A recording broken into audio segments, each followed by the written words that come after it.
Nampak? Betul lah Pok ni. Betul eh.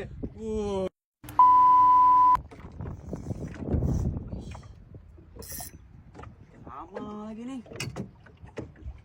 Pok ni, Ya saya. hari tu aku tengok ada post gelama boleh jadi siakap. Betul ke? Betul. Aku tak percaya lah, asyik dari tadi gelama je. Cuba buat dulu. Kenapa tak percaya Magic tu. Ai. Cuba buka tong tu. Tong ni.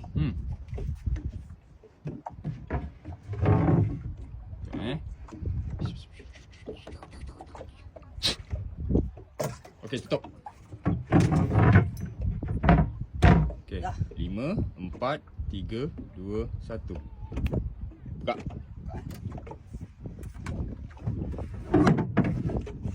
Kenapa kau? Biar betul ni. Ada main-main. Tak main-main kan? Nampak? Betul ke ni? Itu ini. Ini biasa. Habis tu. Nak luar biasa. Nak. Mana? Satu tadi senjata tu. Jatuh mana?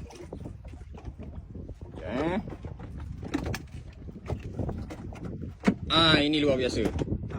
Batu ni aku boleh jadikan kerapu besar. Kenapa pula?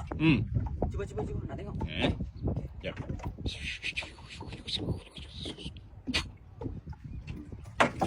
Okey, Tutup. tutup. 5, 4, 3, 2, 1. Okey. Grip lu pegang dulu. Grip. Grip pegang dulu. Ni bahaya sikit. Ada kokak boleh koyak. Okey, dah boleh buka. Okey, buka. Bismillah lu. Bismillahirrahmanirrahim. Ui. Ini bukan biar betul, ini biar betik ni. Biar betik. Biar betik. Bukan, biar kerapu. Betul lah Pok ni. Nampak? Betul lah Pok ni.